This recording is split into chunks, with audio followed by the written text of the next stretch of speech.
Tous. Bonjour à tous, je suis très heureux de vous retrouver ce soir au Festival Politeia organisé par la ville de Thionville et l'association des mots et débats. Je me présente, je suis Anthony Villeneuve, économiste au Grand-Duché de Luxembourg, et dans une vie antérieure, j'ai été journaliste dans plusieurs médias et j'ai eu l'occasion de travailler quelques années à Thionville. Je garde un excellent souvenir de cette ville et j'y garde surtout des amis très précieux dont certains sont dans cette salle. Merci d'être venus aussi nombreux pour essayer de répondre à cette question. L'entreprise est-elle vectrice de progrès ? L'entreprise, que l'on appelle en droit la société, réfléchissez bien au sens des mots, est un acteur incontournable de nos organisations sociales. Elle structure nos économies, procure du travail, crée et redistribue de la richesse, répond à nos besoins, et joue un rôle essentiel dans l'innovation. Mais son rôle dans le progrès collectif a toujours été interrogé. Est-elle un moteur d'émancipation et de transformation sociale ou au contraire un frein qui perpétue les inégalités et privilégie la rentabilité à court terme au détriment du progrès humain sur le long terme ? Ce soir, mesdames et messieurs, essayons de dépasser cette vision binaire et de réfléchir à la manière dont il est possible de réconcilier compétitivité et accomplissement des salariés, innovation et solidarité, progrès technique et progrès social. Permettez-moi, pour cerner le contexte, de rappeler une évidence. Avant d'être redistribuée, la richesse doit être créée. L'amélioration des conditions de vie, la réduction de la pauvreté, l'accès à l'éducation, les principaux progrès humains de ces dernières décennies ont été en grande partie portés par la prospérité des entreprises et leur capacité à créer de la richesse. Ce cercle vertueux fonctionne soit par des mécanismes négociés de redistribution, notamment dans le cadre d'un État-providence, soit par des phénomènes moins formels de ruissellement. Mais les crises récentes ont mis en évidence les limites de ce modèle et appelé les entreprises à faire davantage. Quand l'inflation a fait son retour, les entreprises ont été mises sous pression pour maintenir le pouvoir d'achat de leurs salariés. Quand elles ont répondu à leurs impératifs de flexibilité par la précarisation du travail, elles ont été pointées du doigt. Et quand on a pris conscience que l'impact des activités économiques sur le climat et l'environnement pouvait être important, elles ont été invitées à revoir complètement leurs méthodes de production. La montée en puissance des entreprises à mission et des engagements RSE traduit une volonté d'intégrer ces enjeux. Reste à se déterminer si ces évolutions sont sincères et suffisantes. Finalement, la seule question qui peut véritablement se poser à nous est celle-ci: l'entreprise peut-elle être à la fois un moteur du progrès économique et un acteur du progrès humain ? Pour y répondre, je suis très heureux d'accueillir nos trois invités pour ce panel: Laurent Berger, Denis Bayard et Philippe Leroux-Villois. Bienvenue à Thionville.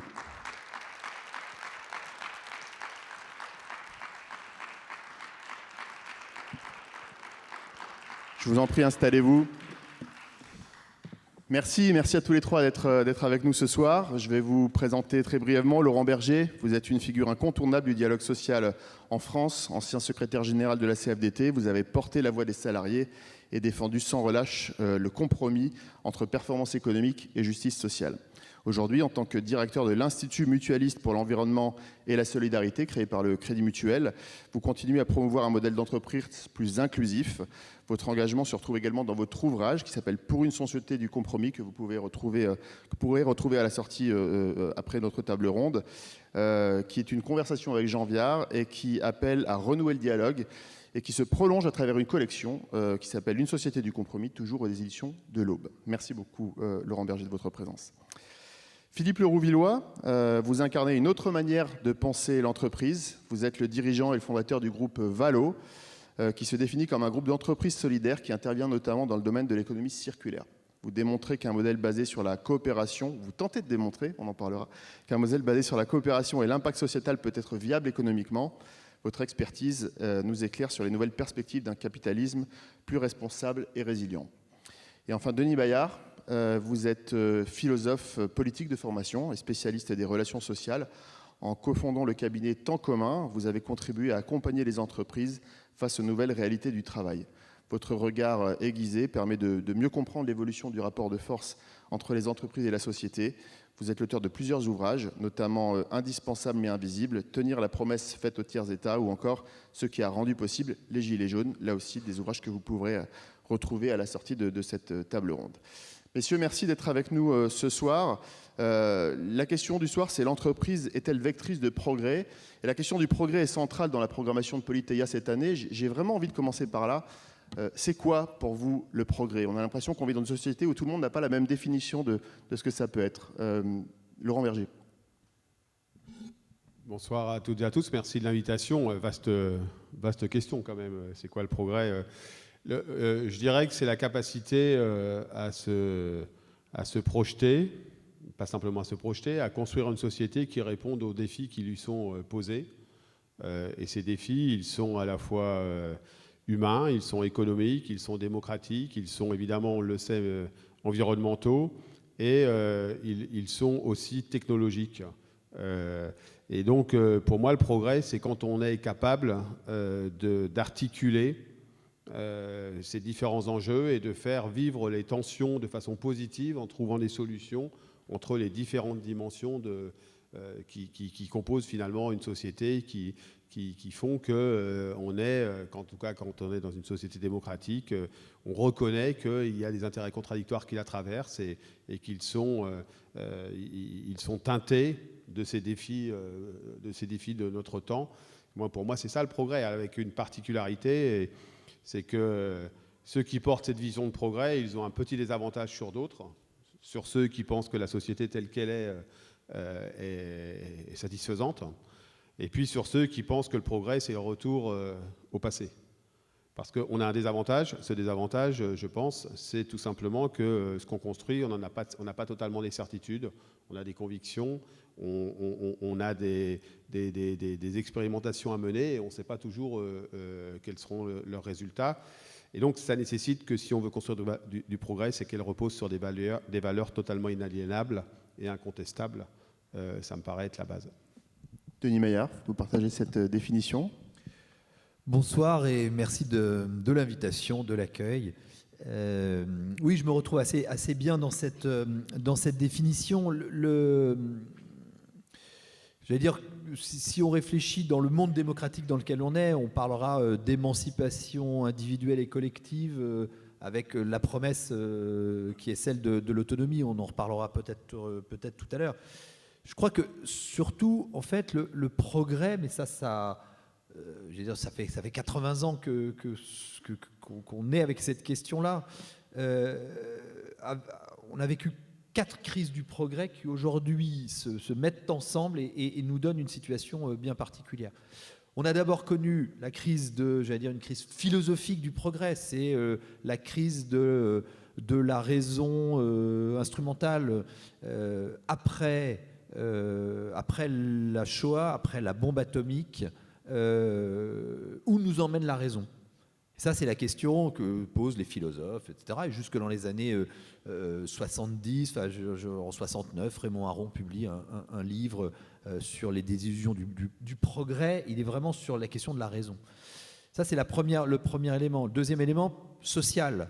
C'est une crise de la raison industrielle. Avec les limites du Fordisme. On en touche aujourd'hui, on y reviendra peut-être tout à l'heure en parlant du travail, on touche aujourd'hui, on est dans la crise terminale de ce Fordisme. On a évidemment une crise de la raison écologique.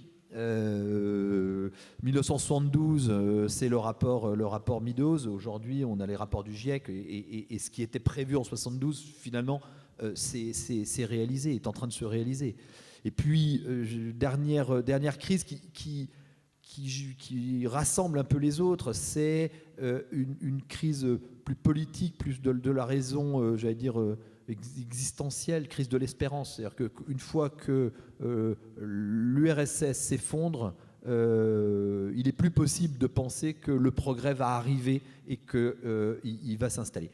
Alors pourquoi je dis ça? Parce que toutes ces crises sont connues, mais l'intérêt, c'est qu'aujourd'hui, dans le moment que l'on vit, alors j'ai écouté la table ronde précédente et dans ce moment Musk-Trumpien, je ne sais pas comment l'appeler, de Musk et Trump, et je les mets ensemble parce que vous allez voir, ce qui est intéressant, et Laurent l'a indiqué, c'est qu'en fait, on a une décorrélation entre la notion de progrès qui est en crise et l'avenir. L'avenir, c'était ce qui allait nous permettre de progresser, d'être mieux, je parlais d'émancipation, etc. Et là, on voit bien qu'aujourd'hui, on a, alors je vais le dire avec mes mots, mais ça revient un peu à ce que disait Laurent Berger, c'est les forces de l'avenir technologique l'IA, le transhumanisme, ce genre de choses, ont fait alliance avec les forces du passé pour prendre la notion de progrès en otage ou en tenaille, je ne sais pas comment le dire, et que quelque part, réfléchissons à cette promesse de Donald Trump qui est « Make America Great Again ». Si on y réfléchit bien, qu'est-ce qu'il dit à travers ça? C'est que ça sera mieux hier. D'ailleurs, c'est une formule un peu baroque, mais c'est ça. Ça sera mieux hier. C'est-à-dire qu'en se projetant vers l'avenir, on va pouvoir réaliser, on va pouvoir... Et cette promesse-là... Ça sera mieux comme hier. Alors, cette promesse-là, elle est la rançon des 4 crises de progrès que j'ai dit. Donc voilà, je pense que c'est important de bien situer le moment, j'allais dire, historique dans lequel on est autour de cette notion de progrès. Philippe, le Haut-Villois. Alors, moi, je vais repartir de l'entreprise et du progrès, enfin, comment l'entreprise peut diffuser du progrès. Bon, déjà, moi, ce que je pense, c'est que l'entreprise, elle peut diffuser du progrès si elle fait son rôle, qui est de produire de l'innovation. C'est-à-dire que, enfin, je crois à une vision, alors, qu'on appelle schumpeterienne de l'entrepreneur, qui est un innovateur.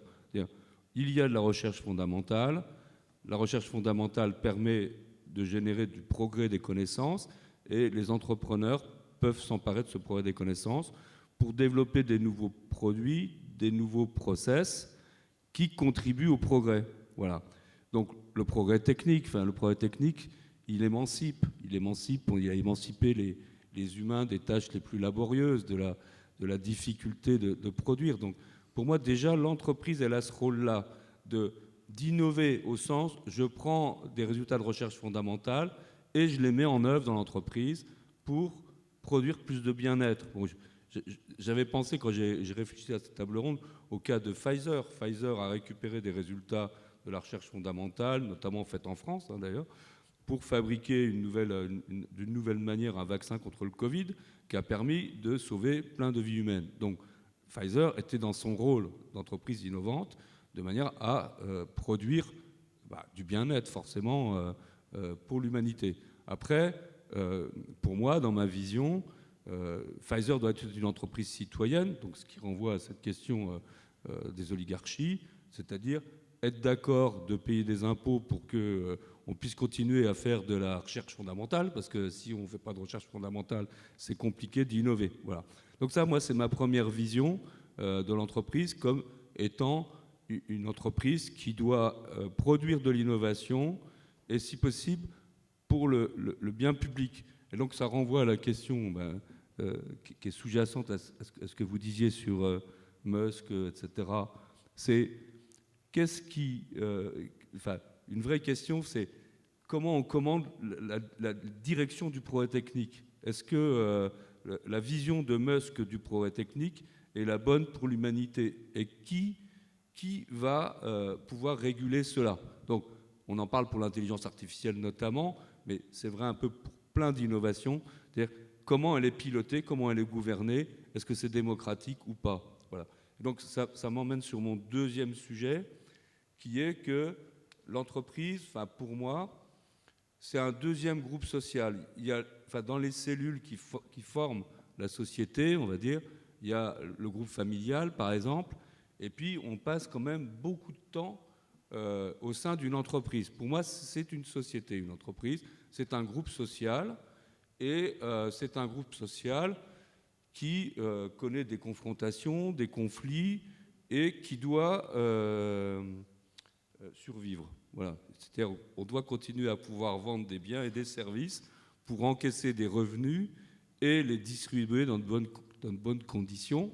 Et donc il faut qu'il puisse y avoir des systèmes de régulation en interne, des confrontations. Alors c'est marrant parce que j'ai fait une réunion ce matin, ce midi d'ailleurs, où j'avais des confrontations entre les gens qui font du développement commercial et les gens qui font de l'exploitation. Donc, il fallait que je régule ces conflits-là. Donc ça se fait par des discussions, des concertations où on essaye de trouver des solutions. Là, c'est des problématiques de management. Après la confrontation, je racontais tout à l'heure dans la loge que je suis dans les entretiens professionnels avec les salariés en ce moment Et il y a une question dans ma trame d'entretien où les salariés, on leur demande s'ils trouvent que leur charge de travail est compatible avec leur niveau de revenu. Et tous me disent non, qu'ils veulent être augmentés. Donc il y a des confrontations sur le partage de la valeur. Voilà, c'est un lieu de conflit, l'entreprise, et de confrontation. Et c'est important de le travailler avec un système de gouvernance et de démocratie, des systèmes de management qui permettent de réguler ces conflits. Et je trouve que si on réussit, alors pour moi c'est une démarche, c'est une pédagogie, si on réussit, c'est une école de la démocratie, l'entreprise. Ça doit être une école de la démocratie. Voilà. Et puis la dernière dimension qui me vient à l'esprit sur est-ce que l'entreprise peut contribuer au progrès, ça revient, alors j'ai retrouvé, là, si j'arrive à le faire marcher, un truc d'un économiste anglais qui s'appelle John Hicks et qui définissait le revenu. Il dit, John Hicks, un économiste anglais du début du siècle, et il dit le revenu d'une personne ou d'une collectivité durant une période est égal à la valeur de ce qu'elle peut consommer au maximum durant cette période, tout en restant aussi riche à la fin de la période qu'elle l'était au début. Voilà. Et bien pour l'entreprise, la question, elle est posée. Elle est posée sur plein d'éléments. Premièrement, il faut dégager suffisamment de profit pour entretenir le patrimoine technique, les machines, le matériel, les marques, etc. Il faut aussi entretenir le patrimoine humain. C'est-à-dire qu'il faut que la richesse humaine de l'entreprise soit régénérée, qu'on fasse de la formation, qu'on fasse progresser les individus pour que la richesse demeure. Et puis, il faut aussi, l'entreprise, elle n'est pas en apesanteur, l'entreprise, elle est sur des territoires, il faut aussi qu'elle contribue à ce que sur son territoire, il y ait un patrimoine social, des liens sociaux, etc., et de la richesse qui fonctionne pour qu'elle puisse embaucher des gens, vendre ses produits. Et aussi, le dernier élément de patrimoine auquel je pense, c'est qu'elle ne peut pas détruire la nature, puisque la nature produit des ressources pour l'entreprise, pour qu'elle puisse bien faire son boulot. On a tous besoin d'oxygène, de choses. Voilà. Donc pour moi, l'entreprise qui contribue au progrès, elle doit avoir ces dimensions qui sont assez complexes. Donc c'est une dynamique, enfin je le dis avec beaucoup d'humilité, parce que c'est pas très simple en fait cette histoire. Et j'ai toujours l'impression plutôt d'un chemin, d'une lutte et d'une pédagogie à réussir. Voilà, c'est pour moi l'essence de l'entreprise qui doit produire du progrès. On va aborder ces différentes dimensions-là dans notre discussion. Vous disiez l'entreprise, lieu de confrontation. Si on regarde objectivement les choses, ça ne se passe pas si mal que ça aujourd'hui, Laurent Berger. Dans un récent sondage, on voit que 2/3 des Français aiment leur entreprise. Ça monte même à 78% pour ceux qui travaillent dans une PME ou dans une TPE. Et dans votre ouvrage, vous dites, même si les gens ne l'ont pas forcément en tête, notamment parce que le débat public laisse croire le contraire, l'esprit du compromis est très répandu dans les entreprises. Vous dites, sans conteste, le monde du travail sait faire la démonstration quotidienne que le dialogue et les compromis sont possibles. Dans une société de plus en plus conflictualisée, est-ce que vous iriez jusqu'à dire que l'entreprise doit servir de modèle ? D'abord, l'entreprise, ce n'est pas une entité homogène. Il y a des entreprises, et après le passage que vous citez, je le dis, évidemment, je parle de celles qui font le jeu, qui jouent le jeu des dialogues, qui jouent le jeu d'interroger leur impact, etc. Donc, je le nuance tout de suite, cette vision où l'entreprise serait le modèle, surtout pas. Moi, je me suis toujours porté en faux avec ce précepte de certains chefs d'entreprise parfois qui consistait à dire si on gérait l'État comme on gère une entreprise, ça irait beaucoup mieux. J'ai rarement entendu quelque chose d'aussi inepte parce que ce n'est pas exactement la même chose. Donc je ne dirais pas que ça sert de modèle. Mais si on réfléchit bien, qu'est-ce que c'est une entreprise ? Alors, c'est aussi un sujet particulier. On reviendra sur le sujet de l'espace démocratique qui peut exister au sein d'une entreprise. Il faut quand même rappeler qu'une entreprise, c'est un lieu où vous avez un lien de subordination. Il n'y a aucun autre espace de votre vie dans une société démocratique où vous avez un lien de subordination. En tout cas, je vous le souhaite. Donc, ce n'est pas totalement un espace démocratique au sens pur. Parce que ce n'est pas un homme, une voix. En tout cas, pas dans toutes les entreprises, dans très peu. Donc, mais une fois qu'on a dit ça, l'entreprise, c'est quoi ? C'est un endroit où, et c'est pour ça qu'il y a des enseignements à tirer, y compris pour la société. et notamment pour le politique. L'entreprise, c'est d'abord un lieu d'expérience individuelle et collective. Moi, ça m'a toujours frappé, au moment où on parlait très peu du travail, que pendant que le débat public parle très peu du travail, la première chose qu'on fait quand on invite un voisin à l'apéro parce qu'on ne le connaît pas, c'est « qu'est-ce que tu fais dans la vie ?»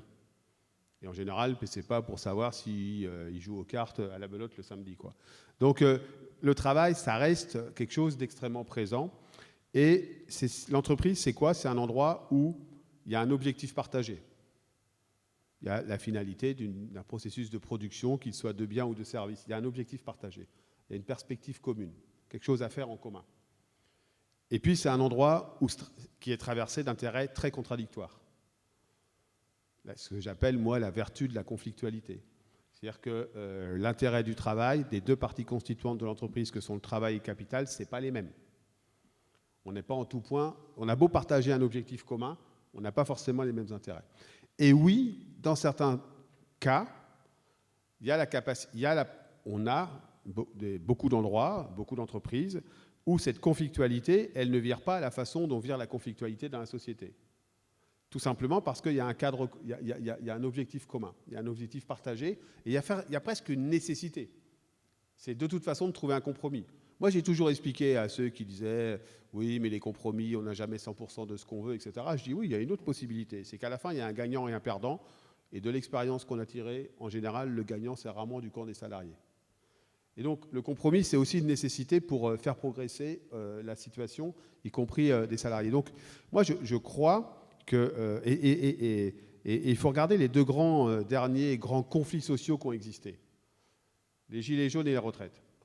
Les gilets jaunes, Denis en parle très bien, et je crois qu'il a mis en lumière à ce moment-là des choses qu'on n'avait pas suffisamment vues, notamment autour des travailleurs du back-office, comme il dit, travailleurs invisibles, etc., mais il en parlera mieux que moi.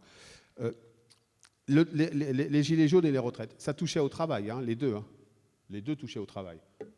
On n'a pas suffisamment pour vivre de notre travail. Et puis l'autre, c'était, on ne veut pas travailler plus longtemps parce qu'on voudrait travailler mieux, différemment, etc. Ils touchaient au travail. Pour autant, aucun n'a finalement développé de la conflictualité au sein des entreprises. Et donc, ça veut dire que cette capacité de compromis, elle existe. Une fois que je vous ai dit ça, il y a plein d'endroits où elle n'existe pas. Il y a plein d'endroits où ça reste un lieu d'exploitation, d'invisibilité. Il y a plein d'endroits où ça peut rester, où il peut ne pas avoir de dialogue, etc. Mais oui, force est de constater que les grandes éruptions sociales, ces derniers temps, ça ne s'est pas manifesté au sein même des entreprises. Soit parce qu'il n'y a pas suffisamment de dialogue et d'espace pour le faire, et notamment dans tout un tas de secteurs professionnels ou d'entreprises, soit parce que dans d'autres entreprises, et moi j'aime pas faire j'aime pas faire les démonstrations simplement par le négatif, soit parce que dans certaines entreprises, et c'est une réalité dans nombre d'entreprises, il y a du dialogue. Est-ce qu'il est suffisant? Non. Est-ce qu'il est sur tous les domaines sur lesquels il faudrait avoir du dialogue, c'est-à-dire de mon point de vue, un dialogue de gouvernance? Moi je crois que les représentants du travail, ils doivent être associés à la stratégie de l'entreprise, au grand choix de l'entreprise. Un dialogue social où on confronte les intérêts des uns et des autres pour faire émerger des solutions, des compromis sur le partage de la valeur, sur la reconnaissance, etc. Et puis, le travail, les conditions de travail. Et puis, il faut aussi développer du dialogue professionnel pour que les salariés aient voix au chapitre sur les choix qui les concernent, sur le geste qu'ils effectuent sur le travail. Donc, ce n'est pas un modèle. Alors, moi, de toute façon, je ne crois pas tellement au modèle, en fait. Mais en tout cas, c'est un processus de discussion et de dialogue quand ça se passe bien, où on est capable d'aborder la complexité. Et je vais vous dire, moi je crois qu'on dit le monde est plus complexe qu'avant, c'est vrai, il y a la question environnementale et qui émerge aussi dans les entreprises, il y a la question de l'intelligence artificielle, il y a la question de la géopolitique avec l'excellente table ronde de tout à l'heure, on l'a vu, etc. Il y a tout un tas de complexités. Enfin, moi je suis un peu gêné pour dire que notre monde est plus complexe qu'il ne l'était à sortir de la guerre, par exemple.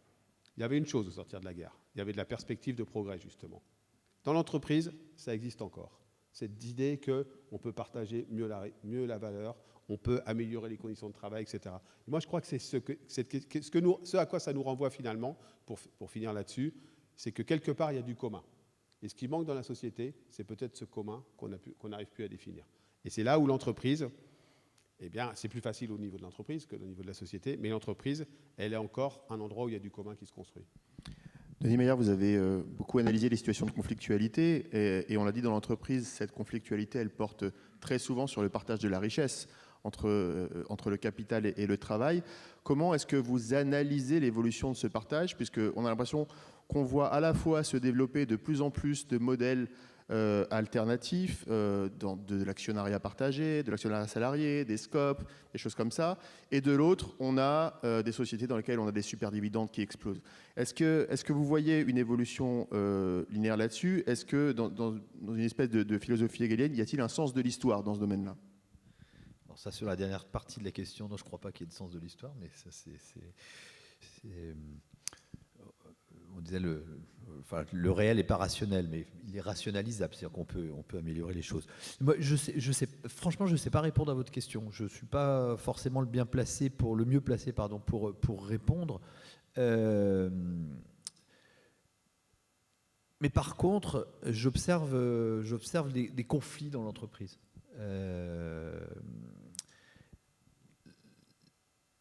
Alors je vais revenir sur les gilets jaunes parce que c'est extrêmement intéressant. Il y a deux choses sur ce conflit-là qui rejoint un peu votre question sur le partage de la valeur.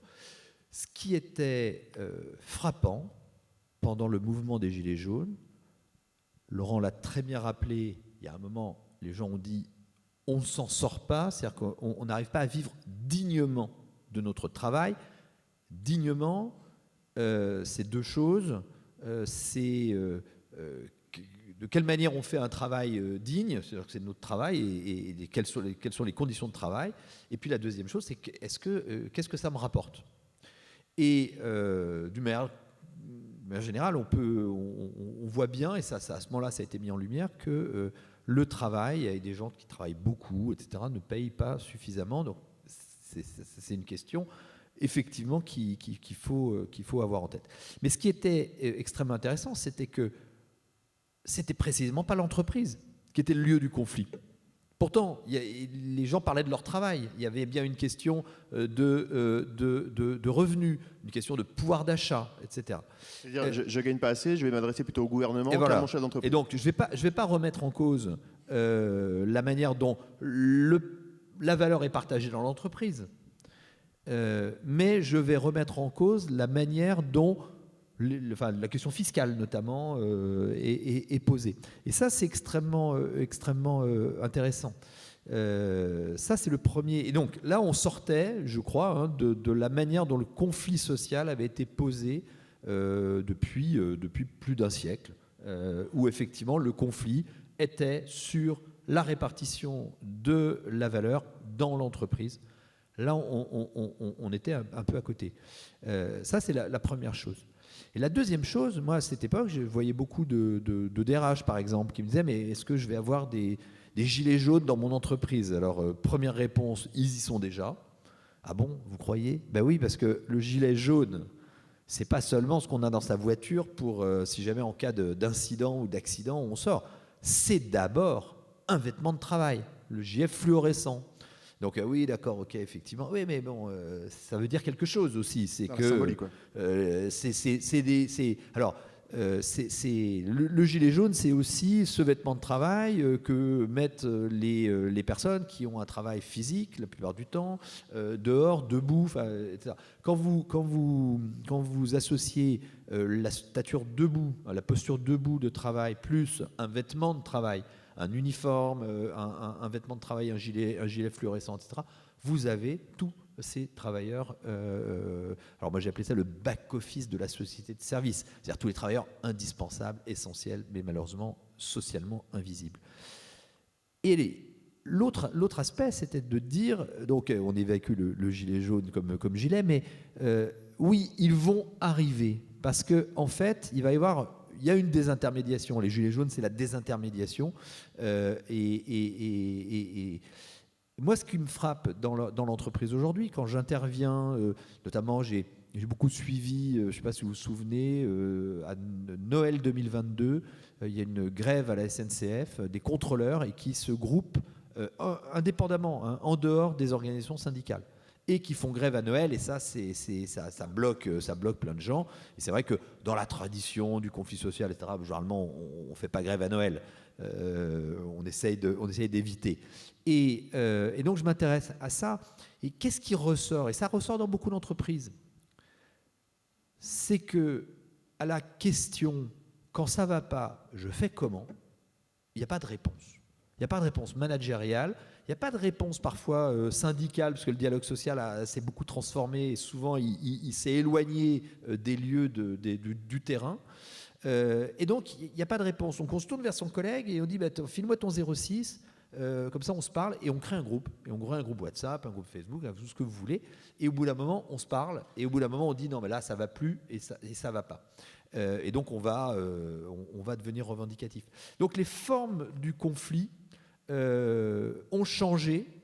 C'est plus tellement l'entreprise qui est prise pour cible. Alors effectivement, vous avez raison, il y a des super profits, il y a un partage, etc. Mais d'une manière générale, les Français, et vous l'avez dit dans votre première question à Laurence, ils aiment leur entreprise, ils aiment leur travail. C'est pas des anticapitalistes révolutionnaires forcenés. Ça ne marche pas comme ça. Les gens trouvent que l'entreprise... Alors, après, on peut réfléchir sur les modes de management, sur les modes de gouvernance et sur cette question démocratique. C'était Jean Auroux, donc le fameux ministre du Travail des lois Auroux en 1982, qui disait c'est difficile d'être citoyen dans la cité et pas l'être dans l'entreprise. Mais précisément, c'est quoi être un citoyen dans l'entreprise, avec la question du lien de subordination. Et donc ça nous emmène, et je vais m'arrêter là, sur le nouveau rapport au travail, parce que Laurent a raison, la crise des Gilets jaunes, c'est bien une question de travail, la contestation de la réforme de la retraite, c'est bien une question de travail, et entre les deux, il y a eu la crise Covid. Et la crise Covid, c'est aussi une question de travail, parce qu'il y a eu des expériences de travail, le télétravail massif, le fait de pouvoir continuer, enfin de devoir continuer, le chômage technique partiel, on l'appelle comme on veut, des personnes à qui on a dit en fait vous n'êtes pas utile, vous pouvez rester chez vous. Et puis beaucoup d'expériences de travail, notamment dans le soin ou à l'hôpital, où on s'est aperçu que finalement en urgence, en mode comme ça, quand on n'avait pas les chefs sur le dos, les cadres, etc., finalement on s'en sortait aussi bien. Donc il y a aussi une grande expérience de travail qui a, je crois, accéléré la transformation qui était en cours dans le rapport au travail de tout un chacun. Je pense que si on faisait la discussion, alors on ne peut pas, vous êtes trop nombreux, si on faisait la discussion, mais en fait finalement, travail Covid, comment vous avez vécu le moment ? C'est extrêmement intéressant parce que c'est extrêmement riche, les expériences de travail. On va revenir sur le nouveau rapport au travail parce que c'est vraiment très intéressant, mais je voudrais vraiment entendre Philippe Leroux-Villois sur la question du partage de la valeur. Dans un groupe qui se définit comme un groupe solidaire, comment elle se pose cette question ?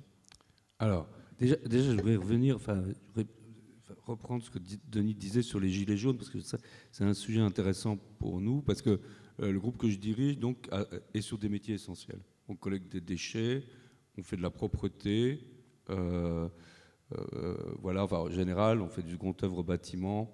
Ce sont des métiers, on va dire, plutôt à faible valeur ajoutée. Et dans la chaîne de valeur, on n'est pas tout en haut, quoi. Voilà. Si je prends l'exemple, parce que je pense aux gilets jaunes, voilà, et je pense au niveau de rémunération, parce que la question qui est posée là, c'est est-ce que l'entreprise peut contribuer au progrès social ? Presque à la justice sociale aussi. Voilà. Bon, ouais, on a une boîte de propreté. Alors bon, c'était pas mon choix quand j'ai repris le groupe. L'entreprise, elle existait, donc voilà. Je l'ai continué à développer. Les fondatrices avaient voulu créer cette entreprise de propreté pour promouvoir l'insertion de femmes, parce que dans les métiers du déchet, c'était plus difficile d'avoir des femmes. J'épilogue pas là-dessus. C'est terrible, en fait, ce qui nous arrive. C'est que moi, je dirige ça, et au total, je produis de la pauvreté, d'une certaine manière, tout simplement parce que le patronat, qui gère cette branche de la propreté, ne s'est pas mis d'accord pour que les minimums conventionnels soient suffisants pour que les gens puissent vivre dignement de leur travail. Si, dans la branche propreté, le patronat avait eu un peu d'éclair, un peu de vision, il se serait dit, mais si on se met d'accord pour augmenter nos salariés, après, dans la concurrence qu'on se livre, on appliquerait chacun la convention collective, mais on aurait des salariés avec un niveau de revenu suffisant. Le problème, par exemple, de la propreté, c'est que c'est du temps de travail partiel subi et du temps coupé. C'est-à-dire que vous pouvez faire travailler des gens de 6 heures du mat jusqu'à 21 heures tous les jours et ils gagnent 900 balles à la fin du mois. Ça c'est la condition réelle de la propreté. Donc on est loin du progrès social. Qui fait ça? Qui fait ça? Moi, c'est pas moi. Nous, on répond à des marchés publics, de bailleurs sociaux, de collectivités locales. Et dans la concurrence qu'on se livre, on ne peut pas déroger au minimum conventionnel. Donc, du coup, on se retrouve avec des salariés pas bien payés pour le boulot qu'ils font. Ce sont ces travailleurs invisibles qu'on a mis sur un piédestal pendant le Covid, parce que nous, par exemple, on avait dit, j'avais passé en CA et en CSE, le fait de dire nous n'arrêtons pas de travailler, nous ne nous mettons pas en chômage partiel sur les activités de propreté, parce que c'est être une entreprise citoyenne, de nettoyer des cages d'escalier, de désinfecter les rampes d'escalier, etc. Et donc, voilà, on a fait ça, on était là, et ça a été fait. Après, on est sorti de là, plus personne n'en avait rien à foutre des salariés de la propreté, qui subissent aussi le fait qu'on ne veut jamais qu'ils travaillent quand les cadres sont là. Enfin, ils travaillent, c'est du travail invisible. Ils travaillent tôt le matin, tard le soir. Quand on n'est pas là, si possible, on ne veut pas trop les voir. Alors que c'est très facile. Nous, dans notre entreprise, les salariés de la propreté travaillent en journée. Moi, je suis dans mon bureau, je me barre 5 minutes quand ils passent l'aspirateur. Ça ne pose pas de questions. C'est au contraire. Enfin, ça permet aussi de parler à des gens. Enfin, bref, peu importe. Donc, voilà. Je voudrais juste dire que il y a une question globale dans les organisations patronales. Alors moi, je vais dans les organisations patronales, je m'implique dans des fédérations, etc. Alors pas celle de la propreté, parce que je peux être partout, mais voilà, si on allait tous dans le même sens, par exemple pour le travail en journée, pour revaloriser les minimums conventionnels, parce que les collectivités locales, les bailleurs sociaux nous exploitent. Enfin, je le dis comme ça. Enfin, j'espère qu'il n'y a pas de représentants de ces collectivités-là, mais enfin peut-être, mais bon, c'est pas grave. Voilà, et donc on produit du gilet jaune, voilà, et je le pense, enfin, parce qu'on est dans les systèmes où on ne peut pas faire différemment. Après, je crois que Laurent Berger voulait réagir sur la description. C'est extrêmement intéressant, parce qu'on voit bien qu'on a un fil. On a gilet jaune, Covid, retraite. Et en fait, il y a un sujet d'invisibilité, il y a un sujet de partage de la valeur. Et puis, depuis le Covid, parce qu'on s'est tous demandé pourquoi, au moment du mouvement contre la réforme des retraites, c'était extrêmement nombreux dans les manifestations, dans les villes moyennes, dans les petites villes, etc. Tout simplement parce que ce sont des travailleurs et ces travailleuses. Certains se sont demandé pourquoi il y avait plus d'orange que de rouge dans certains cortèges, tout simplement parce que la CFDT est une organisation qui regroupe plus ses salariés, qui regroupe beaucoup ces salariés-là de la propreté, etc. Ce que je veux dire par là, c'est que il y a un sentiment de le monde du travail, on ne va pas se raconter d'histoire, il est coupé en deux. Il a souvent été coupé en deux entre ceux qui avaient entre de bonnes conventions collectives avec une bonne couverture et qui étaient auxquels on rajoutait des accords d'entreprise en termes de partage de la valeur, etc., qui étaient plutôt corrects, et puis ceux qui étaient délaissés de ce point de vue-là. Et puis il y a une deuxième rupture du monde du travail. Et c'est le fil entre je suis invisible, le Covid, je viens bosser, on m'applaudit, et il n'y a rien qui se passe derrière. Et ensuite, on me dit, tu vas travailler 2 ans de plus. Parce que les cadres, ils n'étaient pas concernés par les 64 ans, parce que de toute façon, ils y allaient. Et donc, il y a un sujet, maintenant, il y a une nouvelle fracture dans le monde du travail qui vient d'émerger, enfin 2 nouvelles fractures de mon point de vue. Il y en a une sur la reconnaissance. Et moi, je le vois, je vais vous dire, parce qu'on est tous responsables de ça, je le vois y compris dans la caisse du petit supermarché en bas de chez moi. Pendant la période du Covid, on y allait tous en ayant les jetons, pendant qu'eux, ils étaient tous en train de bosser. Et au moins à ce moment-là, on ne sortait pas le téléphone. Peut-être qu'on ne le sortait pas parce qu'on se disait qu'il pouvait y avoir un microbe qui allait dessus. Et ben, c'est reparti comme avant. Les gens qui disent ni bonjour, ni qui ne calculent pas les gens, il y en a un paquet. Voilà. Mais pendant cette période-là, on a mangé, nos déchets ont été ramassés, il y avait de la mobilité quand c'était nécessaire, etc., etc. Donc il y a un sujet de reconnaissance. Et les campagnes qui sont le plus marquantes quand vous faites une campagne auprès des salariés pour parler, c'est le respect et la reconnaissance, c'est fondamental. Puis il y a une deuxième fracture qui a émergé, c'est l'autonomie. On a développé le télétravail et on s'est tous gargarisés en disant il y a de nouvelles évolutions du travail, nouvelles générations qui viennent et ils sont attentifs, etc., etc. Mais il y a deux catégories de travailleurs aujourd'hui. Il y a ceux qui ont un espace d'autonomie, et ce n'est pas simplement lié au télétravail. Moi, j'aime bien imager les choses, donc je le fais encore. Il y a ceux qui ont du télétravail, etc. Puis il y a ceux qui, pendant leur travail, ont la possibilité d'appeler le docteur parce que le petit dernier est malade, qui ont la possibilité de régler le dernier ajustement parce que pour les prochaines vacances, etc., d'appeler le plombier parce que la chaudière vient de tomber en rade, etc. Puis il y a ceux à la caisse, derrière le camion pour les déchets, dans les services hospitaliers, etc., dans l'aide à domicile, etc., pour qui c'est walou. On n'a rien inventé sur ce domaine-là. On n'a rien inventé. Et cette dichotomie en termes d'autonomie, elle est fondamentale. Et ça, c'est comme s'il y avait des bénéficiaires du progrès et d'autres qui restaient au bord de la route. Et oui, ça dit des choses sur, y compris les impacts électoraux. Hein. Je voudrais juste rajouter un point pour complexifier encore. C'est-à-dire que la question de l'autonomie, elle est fondamentale, avec deux éléments supplémentaires. D'abord, l'aspiration à l'autonomie, qui est la promesse démocratique. Hein. C'est vraiment ça. L'autonomie, c'est quoi ? C'est se donner à soi-même ses propres règles. Là, on est dans le progrès, oui, pour répondre à la question. Et donc, c'est s'organiser par soi-même. Et donc, c'est ça, vraiment l'autonomie. Cette aspiration-là, elle traverse l'ensemble de la société, l'ensemble du monde du travail. L'autonomie dans le travail, effectivement, Laurent l'a très bien dit, ça fracture le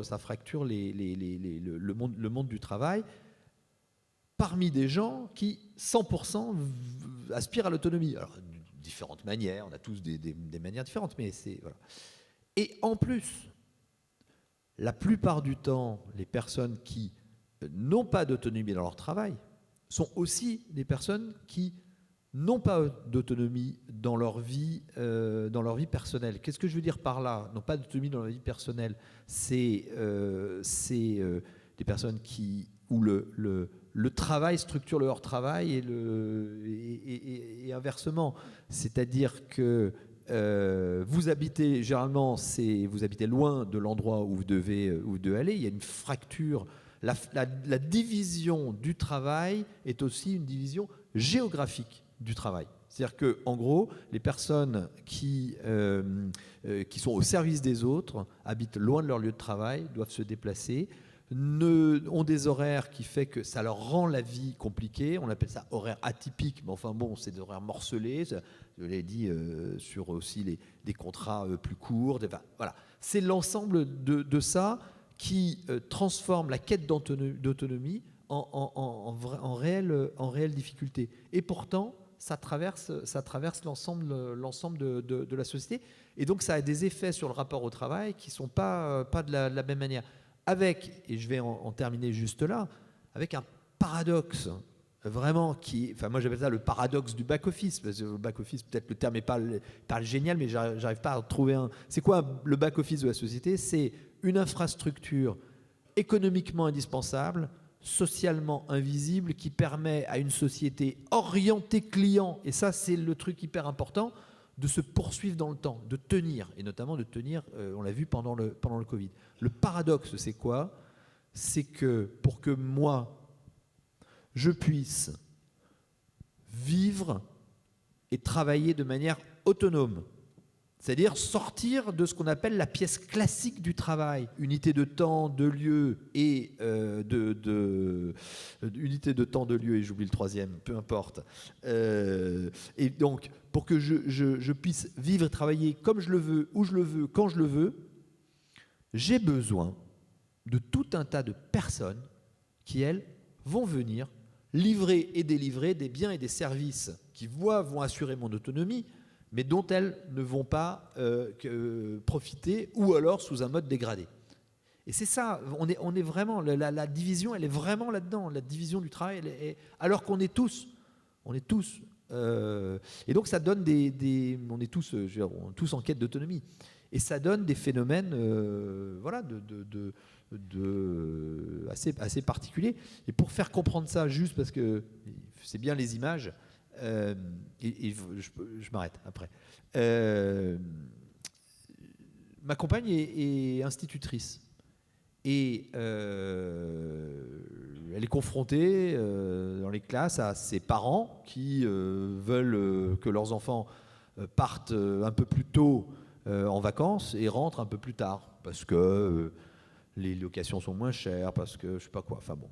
Et donc, face à ça, l'école publique se cabre et dit non, c'est pas la règle, c'est pas possible.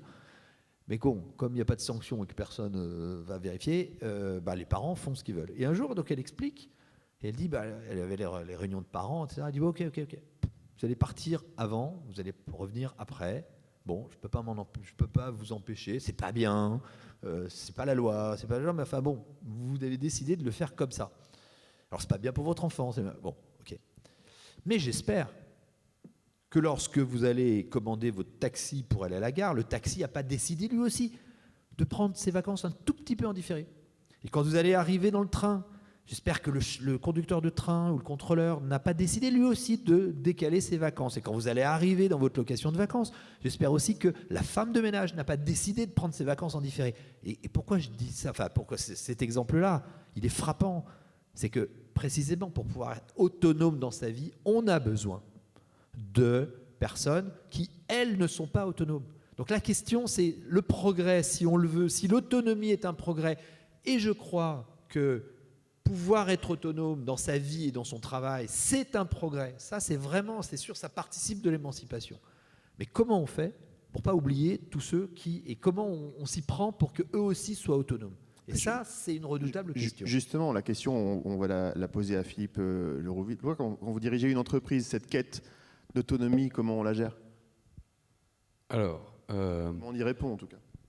Ouais, je voulais repartir d'autre chose, mais c'est pas grave, je reviendrai là-dessus. Je voulais juste dire déjà, premièrement, que moi je pense que le fait qu'il y ait une fracture comme ça entre des gens qui peuvent avoir de l'autonomie et les autres pas, elle est inscrite dans un schéma économique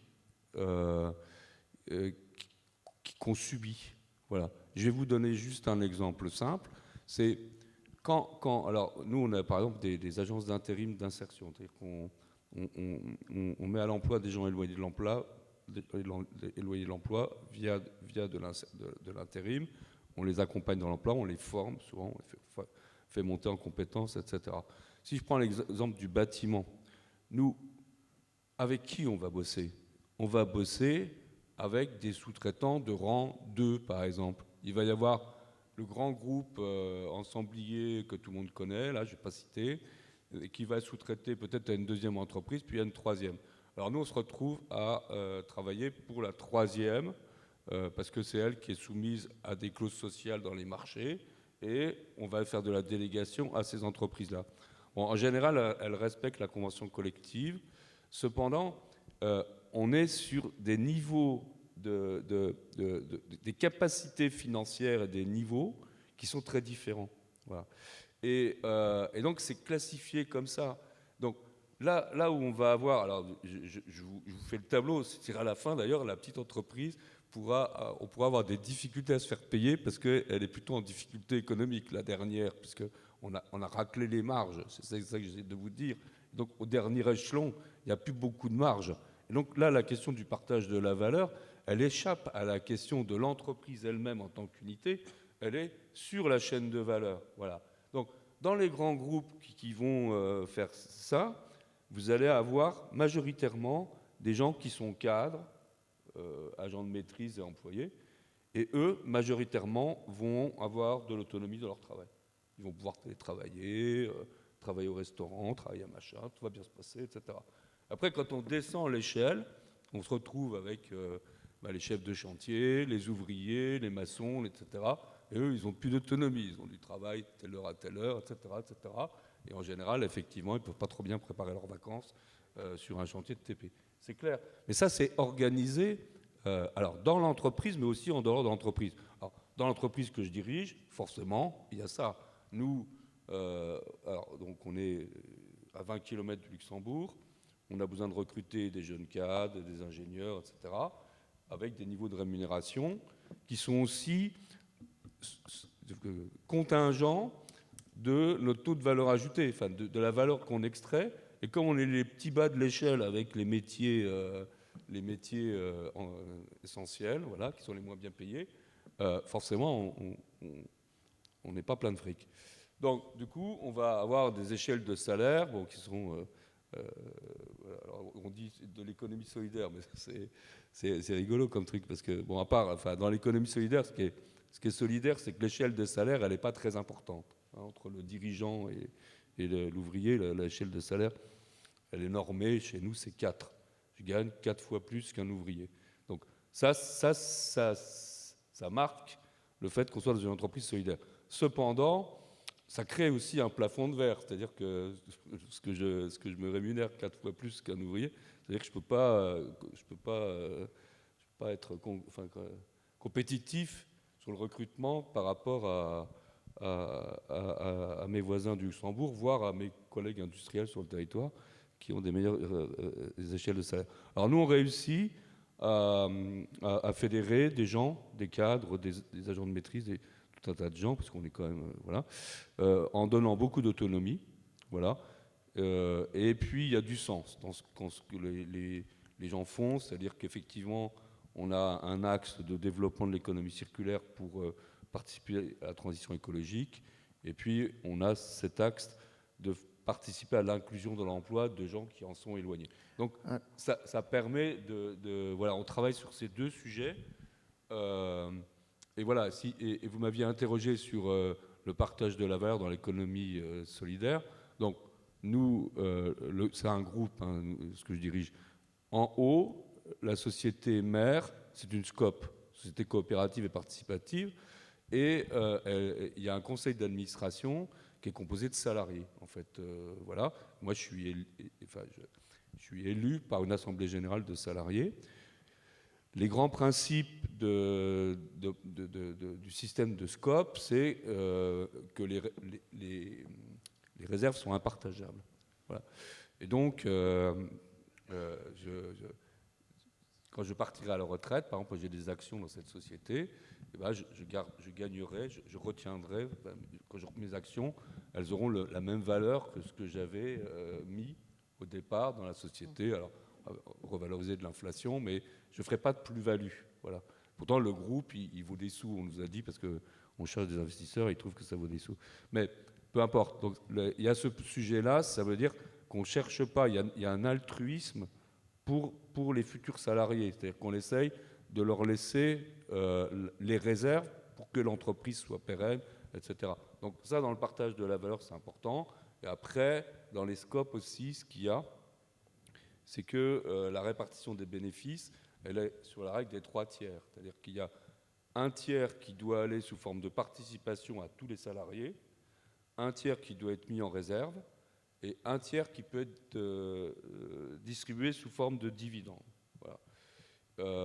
Alors moi, depuis que je dirige ces entreprises, on a distribué des dividendes qu'une seule fois, parce que je voulais, en fait, l'intérêt, l'idée c'était que les gens se rappellent que c'était une SCOP, parce que sinon après on oublie, on se dit plus qu'on est en SCOP. Voilà. Donc c'était cette idée-là, et puis comme on était en croissance, on n'a jamais eu assez de fric pour distribuer des dividendes, donc le sujet ne s'est pas posé.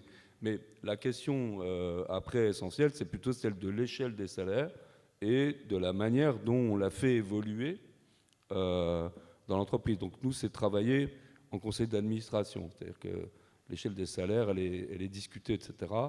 Et voilà, on essaye donc de la faire monter comme ça, quoi. Enfin, pas comme ça, mais comme ça. Merci beaucoup. Vous avez pointé un sujet important dont je voulais parler justement. On a beaucoup parlé de la quête d'autonomie et vous avez parlé de la quête de sens. C'est aussi l'autre grand concept à la mode, quête de sens. C'est quelque chose qui est très regardé notamment par les nouvelles générations dans la recherche d'un emploi. Et quand on pose cette question, on pose la question de l'impact. Et là, je me tourne vers vous, Laurent Berger.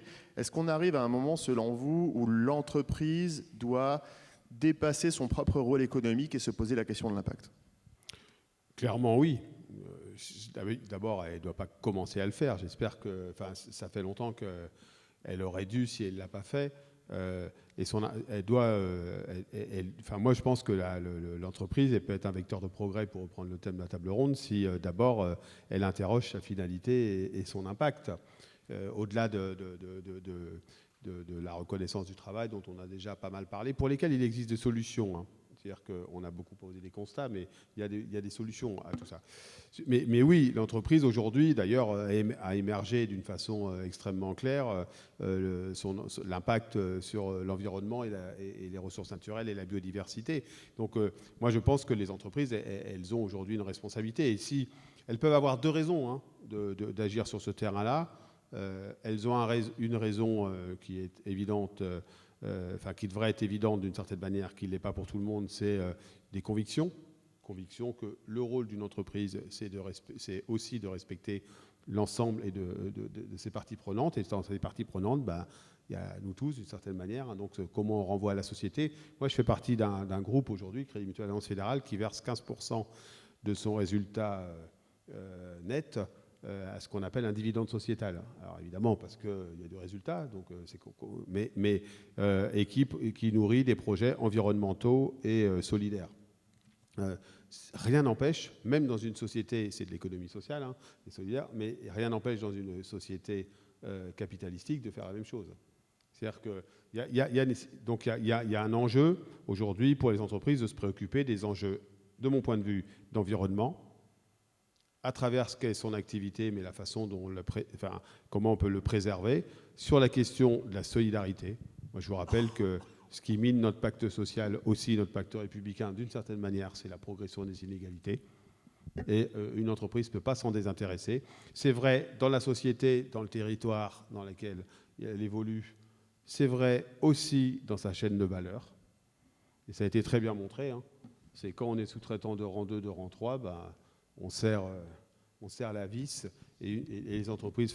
Je pense que les politiques d'achat, elles sont déterminantes pour un certain nombre d'entreprises et de grands groupes, si on veut assumer ses responsabilités. Et puis, elle a aussi, une entreprise, je crois, un rôle dans la crise démocratique qu'on traverse. On l'a un peu évoqué tout à l'heure. Et donc, c'est tous les enjeux qu'on qualifie d'ESG, d'environnementaux, sociaux et de gouvernance, et pour lesquels on a besoin de conviction, d'apparition d'entreprise, et puis de la mesure du risque. C'est-à-dire que ça va devenir très physique. Hein. Le risque, il va devenir très concret. Alors, c'est évidemment, dans une assurance, par exemple, on le mesure tout de suite, mais en taux de sinistralité lié aux événements climatiques. Mais pour tout un tas d'activités économiques, le risque physique va être réel, et pas dans 50 ou 60 ans comme on le pensait. Hein.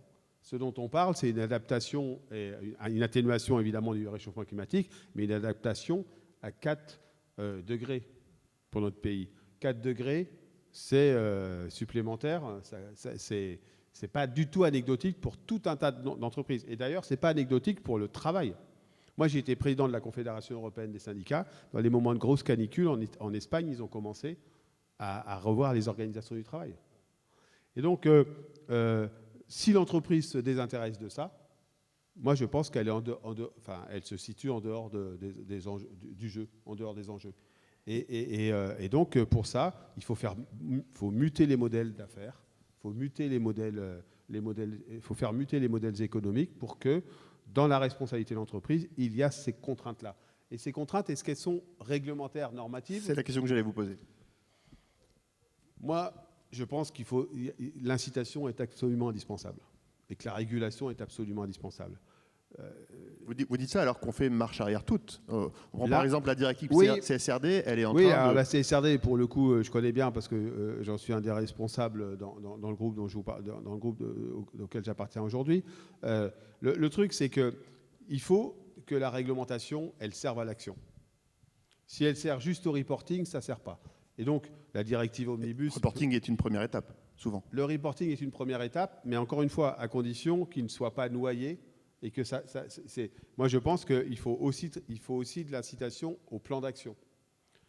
Et donc, la CSRD, c'est un mal nécessaire dans une entreprise. Moi, on l'a toujours dit comme ça au sein du groupe. Il faut le faire. Et donc, quand vous voyez la commission qui recule sur la CSRD, qu'est-ce que vous dites ? Moi, je pense que le recul, alors il faudra voir de quel niveau il est le recul, parce que je n'ai pas envie de commenter des choses qui sont pour l'instant pas totalement fixées. Mais si le recul, c'est de dire... vous pouvez vous exonérer de mesurer votre impact sur les questions environnementales et sociales, c'est une catastrophe. Parce qu'on voit bien le mouvement qui nous arrive de la situation géopolitique. C'est en gros, il faut savoir que le ESG, dans certains États des États-Unis, une entreprise qui se fixerait comme finalité autre chose que sa pure rentabilité pourrait être condamnée, quoi. Il faut qu'on résiste à ça. Et là, il y a un rôle de l'Europe. On revient au débat de tout à l'heure. C'est-à-dire que l'Europe doit préserver son modèle social et doit préserver son modèle d'économie sociale de marché. Et c'est de ça dont il est question. Et pour ça, il y a besoin de régulation. Il y a besoin d'incitation. Et c'est vrai comme sur le dialogue social. C'est-à-dire que la génération spontanée qui va tout de suite, elle peut exister, mais si on veut un mouvement de masse, il faut de l'incitation. Et pour cela, il faut de la régulation. Mais il ne faut pas que ça tombe en « j'ai fait mon exercice de reporting, merci, je suis couvert en termes de risque, mais je ne suis pas invité à l'action ». Et c'est là où moi je suis aujourd'hui en responsabilité, mais parce qu'il y a une vraie volonté des dirigeants du groupe, et notamment parce qu'on est un groupe mutualiste avec des élus qui représentent la société, les sociétaires, et donc quelque part qui sont représentatifs de la société, qui disent on doit avoir une action à la fois de se conformer aux règles, et en même temps d'être encore plus volontariste en faisant muter notre modèle d'affaires pour tenir compte des enjeux environnementaux, sociaux et aussi démocratiques. Ça n'a pas été dit, mais l'économie sociale et solidaire, le modèle coopératif, le modèle mutualiste, il a beaucoup à dire aujourd'hui aussi sur la démocratie. Il pourrait inspirer pas mal. Moi, je suis vraiment très positivement marqué par des entreprises de l'entreprise Crédit Mutuel Alliance Fédérale dans laquelle j'appartiens, qui est un modèle mutualiste, qui a évidemment, comme tout modèle, peut avoir des défauts, mais qui, malgré tout, renvoie à un modèle démocratique qui fait sens et dont on pourrait s'inspirer, y compris dans la société. Denis Maillard, on a parlé tout à l'heure du conflit entre répartition de la valeur entre capital et travail. Quand on met encore un troisième secteur, c'est-à-dire l'impact, où il va falloir que cet impact il capte aussi une partie de la valeur créée par l'entreprise, est-ce qu'on ne complexifie pas encore davantage? Et comment on gère cette arrivée de nouvelles considérations?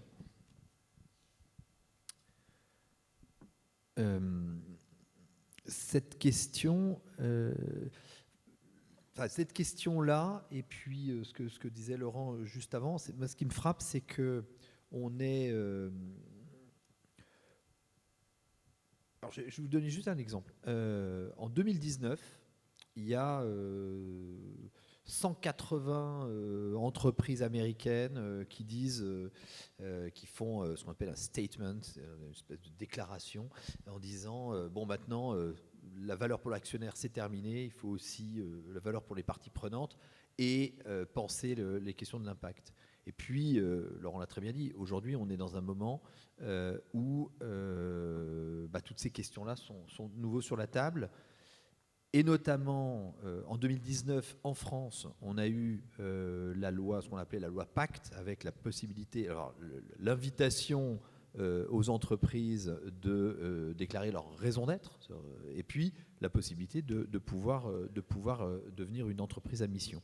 Et en fait, on s'aperçoit que ces questions-là, finalement, où on pense que les choses sont bien établies, ça peut bouger beaucoup. Et ce qui me frappe, moi, dans le moment, c'est qu'on en revient finalement à un débat très début des années 70. Alors d'un côté, Alors, aux États-Unis, vous aviez le père du monétarisme qui s'appelait Milton Friedman, on connaît tous les Chicago Boys, etc. Et il avait cette phrase et il disait, mais il n'y a rien qui me soulève plus le cœur, l'estomac, il disait, que de voir ces publicités, notamment des compagnies pétrolières qui disent qu'elles n'ont pas d'autre raison d'être que de sauver l'environnement.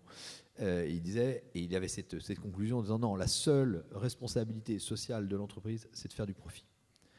Et puis, de l'autre côté de l'Atlantique, en France, 1972, vous avez, lors des assises du CNPF à Marseille, en octobre 72, Antoine Riboud, qui était le fondateur, patron de Danone, il fait un grand discours, qui est en fait le discours fondateur de la responsabilité sociale des entreprises. Et il dit, en 1972, on est quelques semaines après le rapport, j'en parlais tout à l'heure, le rapport du Club de Rome, le rapport Meadows. Et donc il dit, en fait, l'entreprise, il y a un problème. Je parlais tout à l'heure de crise du progrès. Il le dit très bien dans son discours.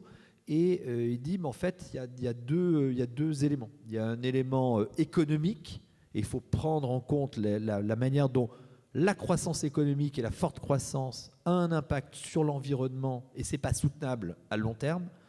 Et de l'autre côté, et on l'a sans doute oublié, même si on a beaucoup parlé là, juste avant, il y a un autre aspect qui est la question du travail. Et mais ça, je ne vais pas revenir là-dessus. Et c'était la RSE, elle avait ses deux jambes au départ. Puis après sont venues les questions sociétales, etc. Et je crois qu'il faut revenir en fait à cette. Les entreprises sont invitées aujourd'hui à revenir à ce qui est le fondement même à la fois de leur raison d'être et surtout de ces deux ou trois éléments, si je rajoute les questions sociétales autour de la diversité et de l'inclusion. C'est-à-dire que c'est quoi finalement être une entreprise qui a conscience que le progrès technique, on en parlait tout à l'heure, etc., a des conséquences, parce que dans l'économie on va appeler des externalités négatives, et que le profit, on a besoin, mais ça ne peut pas être la seule finalité. Et je crois que ce débat qui est posé aux États-Unis, en France, dans tout le monde occidental, au début des années 70, finalement, il revient aujourd'hui. On pensait que les choses étaient réglées, entreprises à mission, tout ça, ben finalement non, c'est pas tant réglé que ça. Et donc, il y a eu des progrès. Mais ce qui nous arrive des États-Unis et qui aujourd'hui impacte l'ensemble des entreprises, qu'est-ce qu'on fait sur la diversité, qu'est-ce qu'on fait sur l'environnement, nous oblige à repenser, je crois, c'est quoi être une entreprise française et une entreprise européenne. Les entreprises redécouvrent qu'elles ont une nationalité. C'est ça, ce que Trump nous renvoie à la figure. Et Mark Zuckerberg l'a très vite compris, et il a bien compris qu'il était une entreprise américaine, quand bien même une plateforme mondiale. Sauf que vous avez des tas d'entreprises françaises qui évoluent sur un marché mondial et qui sont confrontées à des concurrents qui ne s'imposent pas les mêmes règles qu'elles. Donc comment on gère ce conflit entre responsabilité et compétitivité ? Moi, je pense qu'à un moment donné, de toute façon, il va falloir qu'on comprenne qu'on ne parle pas des mêmes entreprises quand on parle des entreprises américaines et des entreprises européennes.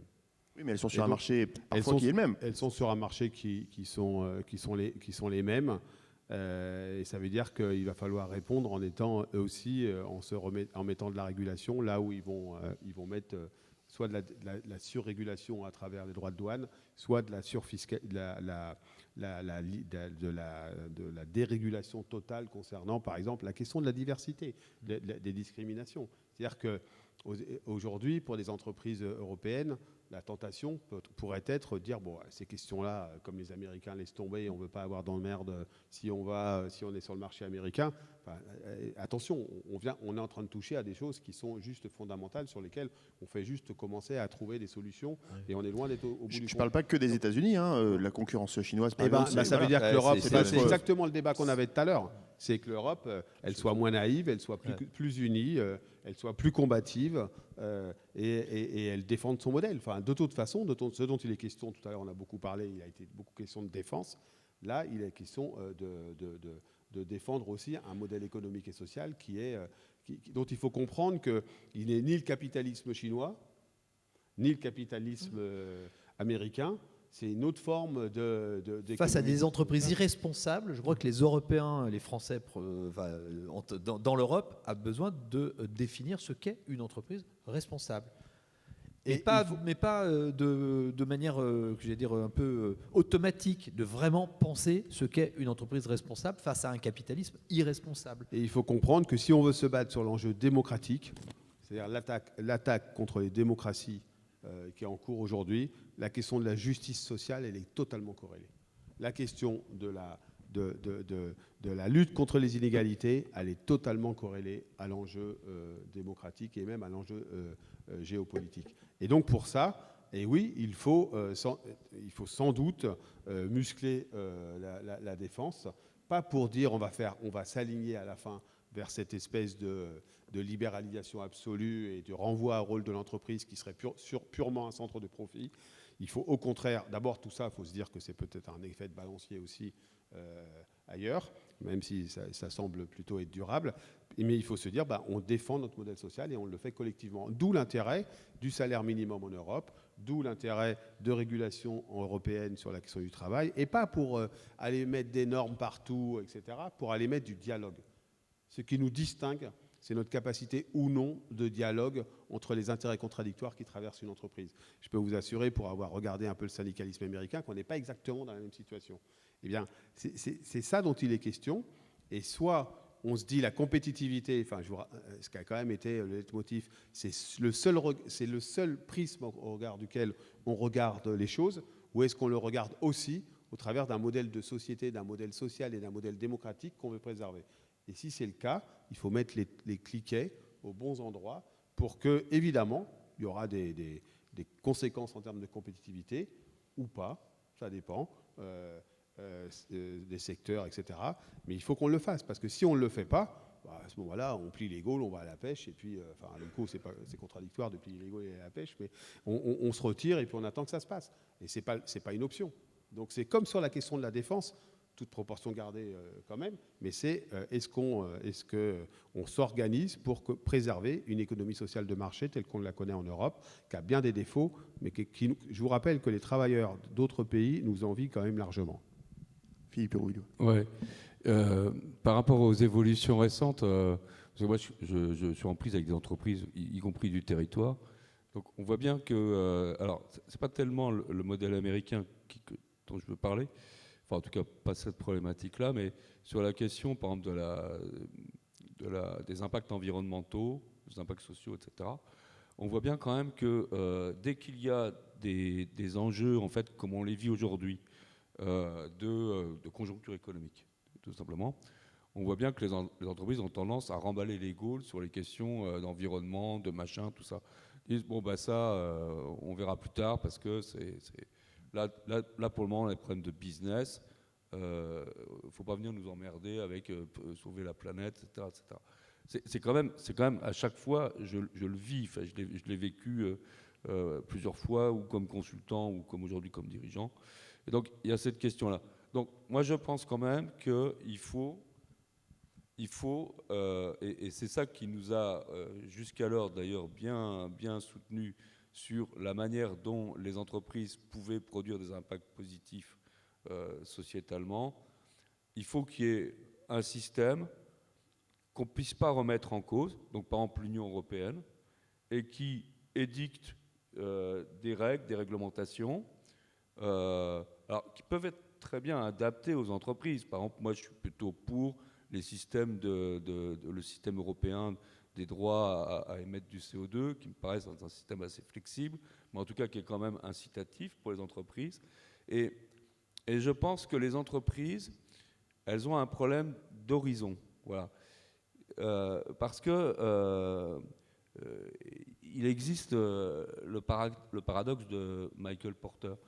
C'est un prof de stratégie d'une université connue, je crois que c'est Harvard, qui a dit, mais si on met des règles environnementales, par exemple sur les émissions de CO2, ou peu importe, l'entreprise va devoir s'adapter, et ses modalités d'adaptation vont être que, par exemple, elle va pouvoir économiser de l'énergie. Aujourd'hui, moi, ce qui m'inquiète, en fait, dans la réflexion, c'est que on est en train quand même de jeter un peu le bébé avec l'eau du bain. Bon, voilà, le green, le pacte vert européen, tout ça, tout le monde dit oh là là, c'est pas le moment. On a des problèmes budgétaires, on a des problèmes de croissance économique, etc. Faut arrêter, faut pas emmerder les entreprises, etc. Je reprends juste un article du Monde cet après-midi qui parlait d'environnement, qui parlait du grand renoncement. Voilà. Et c'est pas bien de réfléchir ça comme ça, parce que en même temps, on lit des papiers qui disent ah ben on va désindustrialiser en Europe parce que le prix de l'énergie est trop élevé en Europe et qu'on n'a plus du tout intérêt à fabriquer de l'aluminium, de l'acier ou peu importe, enfin, les trucs, parce que le prix de l'énergie est très bas aux États-Unis, très bas en Chine. Donc nous on va se désindustrialiser. Mais le truc, c'est que si on bosse sérieusement sur une transition énergétique, par exemple en utilisant nos déchets pour fabriquer de l'énergie, c'est un sujet que je connais un peu, ou d'autres solutions, on décarbone et on s'autonomise, c'est-à-dire qu'on a plus de souveraineté énergétique et on devient moins dépendant, et donc on peut peut-être résoudre les problématiques de coût. De la même manière que si on réduit la consommation énergétique des processus, on fait fi des problématiques de coût de l'énergie. Donc c'est ça qui m'inquiète, c'est parce que les entreprises, elles, souvent, elles ont leur délai de retour sur investissement, leur machin là, qui est là, et il y a les actionnaires à satisfaire, leur donner du pognon, tout ça. Donc du coup, comme disait Ken, c'est des esprits animaux, quoi, en fait, les entrepreneurs. On doit faire du profit, et puis il faut qu'on se débrouille. Alors, je ne suis pas critique, hein, parce que je le suis aussi, et souvent je fais ça aussi, hein. C'est pas la question. Mais je pense qu'il doit y avoir une autorité, une organisation au-dessus. Voilà. Et ce à quoi on assiste avec Musk, etc., on n'est plus dans un système libéral, on n'est plus dans un système économique tel qu'il peut être bien pensé, avec une organisation de régulation, une organisation où il y a de la concurrence, etc. On est juste dans une espèce d'oligarchie, de mafia, qui veut faire main basse sur des richesses au profit de peu de personnes. Et ce projet-là, ça ne peut pas effectivement être le projet européen, mais ça dépasse l'entrepreneur. Moi, je suis un entrepreneur, je ne peux pas penser ça. Enfin, voilà, et c'est pas parce que je suis de l'économie sociale et solidaire, je pourrais le dire. J'ai dirigé mon bureau d'études, par exemple, j'étais consultant. Ça m'aurait révolté autant de voir ça, parce que moi, je suis libéral, donc je crois à la concurrence, à l'esprit d'entreprise, etc. Mais ça n'a rien à voir avec ce à quoi on assiste aux États-Unis, d'être libéral. Là, on est sorti d'un système. On est sur des mafias qui font main basse, d'ailleurs avec des collusions avec la mafia russe, etc., qui veulent faire main basse sur les richesses, sur les humains, sur tout. Et donc, il faut une lutte, il faut que l'Europe lutte contre ça. Laurent Berger, très rapidement, parce que je voudrais qu'on prenne une ou deux questions de la salle. La question climatique. Il faut qu'on comprenne une chose, c'est que quand on dit plus 2, plus 3, plus 4 degrés, j'aime bien prendre une comparaison, c'est aujourd'hui, normalement, si tout le monde est venu à peu près en forme, on est à 37,5 degrés. Il faut imaginer nos systèmes naturels, notre planète, qui prendrait, comme si nous, on prenait tout d'un coup 2-3 degrés. On serait beaucoup moins en forme. C'est de ça dont il s'agit. C'est-à-dire que ce n'est pas une option, c'est une réalité. Et une réalité reconnue, documentée par la science. Il n'y a pas de progrès sans science. Il n'y a pas de progrès sans partir de la réalité. Il n'y a pas de progrès si on ne sait pas mesurer la réalité. Ce dont il est question, c'est de partir de la réalité versus s'arranger avec la vérité. C'est ça dont il est question sur les enjeux démocratiques qui sont les nôtres. Et donc, les entreprises, elles doivent prendre leur part. Ce n'est pas les seules. Elles doivent prendre leur part à cette lutte contre le réchauffement climatique, parce qu'il n'y a pas d'entreprises qui vont bien dans un monde qui va mal.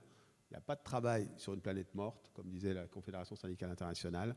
Et donc, c'est ça dont il est question. Et donc, ce n'est pas une option, ce n'est pas une opinion. C'est aujourd'hui de la science documentée. Et je pense que c'est des sciences sociales aussi sur les inégalités. Tout le monde a montré, y compris le PIB, le FMI un jour a fait une étude sur l'impact du dialogue social sur la performance des entreprises. C'est-à-dire que ce n'est pas anti-business de faire de l'environnement, de l'ESG, ce n'est pas anti-business de faire du dialogue social et de reconnaître le travail, etc. C'est ça qu'il faut qu'on intègre quand on pense le rôle de l'entreprise dans les défis du monde, c'est que l'entreprise, elle y a aussi intérêt, et ce n'est pas un gros mot d'y avoir de l'intérêt, et elle a évidemment aussi une lourde responsabilité qu'il faut savoir assumer. Merci beaucoup. Je crois qu'on a quelques minutes pour prendre une ou deux questions s'il y en a dans la salle.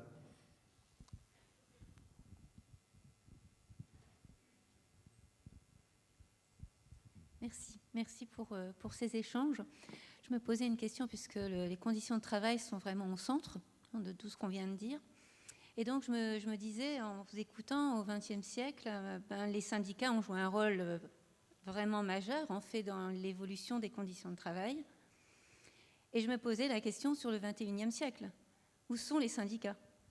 Et notamment, quel est le rôle, puisque vous venez d'en parler, M. Berger, c'est le rôle notamment dans l'environnement, dans la proximité, parce qu'on parle aussi du dialogue social, mais le dialogue social, j'ai l'impression que les syndicats se sont un peu séparés, un petit peu des salariés, et qu'aujourd'hui, il y a un rôle peut-être à jouer au niveau, vous en parliez tout au début, du dialogue professionnel, c'est-à-dire revenir à la proximité. On revient vraiment dans tout ce qu'on dit, économie sociale et solidaire, proximité, et on joue un rôle dans au niveau de l'environnement. Donc ma question est, quel est le rôle des syndicats au XXIe siècle ? Voilà. Qui veut répondre ? Moi, je veux bien répondre. Je vais pas. Je suis désolé. Je vais.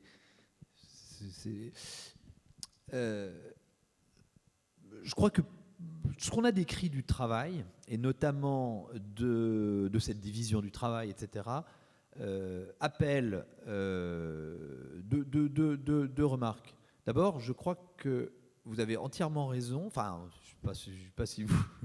En tout cas, il y a un besoin de penser le travail et de défendre le travail. On n'a pas parlé, mais moi je crois fondamentalement qu'on vit une crise du travail. Elle a plein de formes différentes, etc. Mais c'est vraiment une crise du travail et que, effectivement, le fait que des gens qui travaillent se groupent, alors c'est la forme syndicale et elle me va très bien. Ça peut, pourquoi pas prendre une autre forme, enfin, voilà, mais en tout cas, le syndicalisme est une forme historique et qui a montré son utilité. On en a besoin. Et quand je parlais tout à l'heure des collectifs, des gens qui se groupent, c'est ça. C'est ça, hein. Y a besoin de se grouper. Le problème, et c'est un défi pour les organisations syndicales telles qu'elles sont aujourd'hui, le problème, il est double. Il est, d'une part, lié aux formes de travail et aux formes d'organisation du travail qu'on a. Quand je parlais du travail émietté, du travail parcellisé, des horaires atypiques. En gros, qu'est-ce qui se passe ? C'est une individualisation, une parcellisation, une explosion des formes de travail qui font que vous êtes syndicaliste aujourd'hui. Comment je fais pour aller toucher les gens ? Pour aller leur dire que ce que vit machin, c'est aussi ce que vit truc, et c'est aussi ce que... etc. Et qu'on pourrait faire quelque chose ensemble. Et ça, c'est redoutablement difficile. Je ne doute pas que les syndicats y arrivent, parce qu'ils sont confrontés à ça, mais la fragmentation du travail, des organisations du travail, l'individualisation du travail, fait qu'il y a un défi terrible pour le syndicalisme. Et puis, le deuxième chose, c'est un défi, alors là, c'est d'ordre plus général, pour toute organisation collective, c'est que, alors je ne vais pas m'étendre là-dessus, mais je vais le dire de même d'essayer d'être assez simple, c'est les modes d'engagement dans une action collective ont radicalement changé de ce qu'elles étaient au début du XXe siècle. Et donc, vous voulez faire aujourd'hui une action avec d'autres, parce qu'il y a besoin de se grouper pour faire respecter ses droits, ses intérêts, enfin, ce qu'on veut. La manière dont les gens s'inscrivent dans des collectifs dans quelque chose qui les dépasse, il est beaucoup plus difficile. Et je crois qu'on n'a pas encore complètement la modalité comment faire avec ce que... moi j'aime bien Marcel Gauchet qui parle d'une société d'individus déliés ensemble. C'est-à-dire que l'idée que... Alors ça c'est toute l'histoire de l'individualisation de nos sociétés, qui est que nos sociétés ont accouché d'un individu qui peut faire comme si la société ne pesait pas sur lui.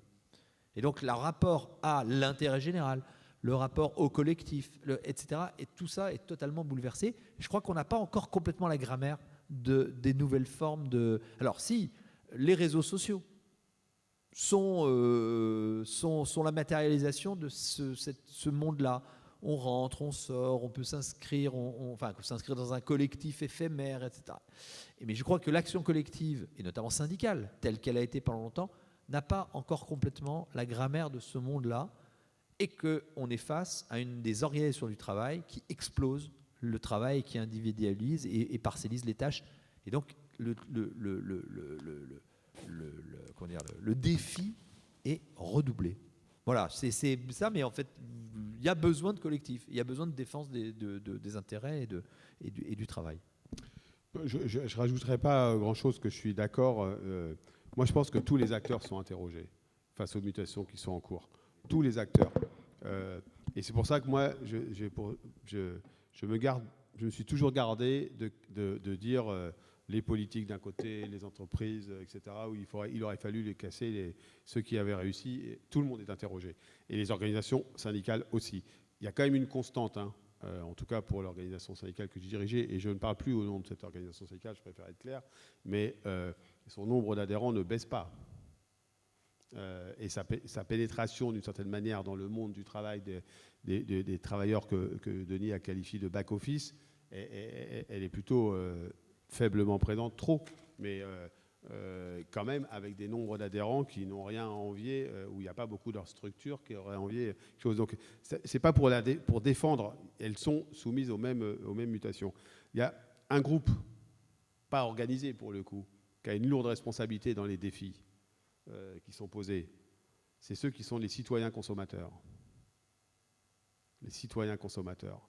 J'insiste là-dessus, moi. Je suis persuadé qu'une partie des problèmes qui sont les nôtres aujourd'hui, c'est des grands choix politiques, des grands choix, des grandes actions des forces organisées, de la société civile, et c'est aussi une responsabilisation accrue de ceux qui sont ces citoyens consommateurs. Beaucoup des choix, beaucoup des choses qui ont des conséquences sur les questions sociales ou la question environnementale, elles dépendent aussi des choix qu'on est capable de faire. Moi, quand on est dans une société où quand on a oublié le beurre, on peut se le faire livrer par un mec qui est surprécarisé et qu'on le fait, c'est compliqué derrière d'en appeler à la justice sociale et à la régulation. Et donc, il ne faut pas qu'on oublie nos responsabilités individuelles. Et moi, je ne suis pas de la morale, Je dis juste que notre responsabilité, elle est aussi engagée de ce niveau-là et que c'est un nouveau, y compris dans l'entreprise, un nouveau paradigme sur lequel il faut tenir compte. Je ne sais pas si vous avez remarqué, dans plus en plus de lieux d'accueil, on a des petits panneaux en disant on rappelle qu'il faut essayer de se parler correctement, etc. etc. Ce n'est pas anecdotique. C'est que dans tous les lieux où on reçoit du public, il y a ce style de problème. Ce n'est pas l'apanage des gens qui seraient en galère, qui seraient précarisés, etc. C'est l'apanage de tout le monde, qui a à s'interroger, quand on a un travailleur ou une travailleuse en face de soi, la façon dont on le respecte. On va s'arrêter sur ce mot de la fin. Merci beaucoup, messieurs. Je vous rappelle que les ouvrages de nos invités sont disponibles à la sortie ainsi qu'à la librairie qui est située dans le forum de Puzzle. Je vous remercie et je vous donne rendez-vous demain pour la suite du programme de Politeia.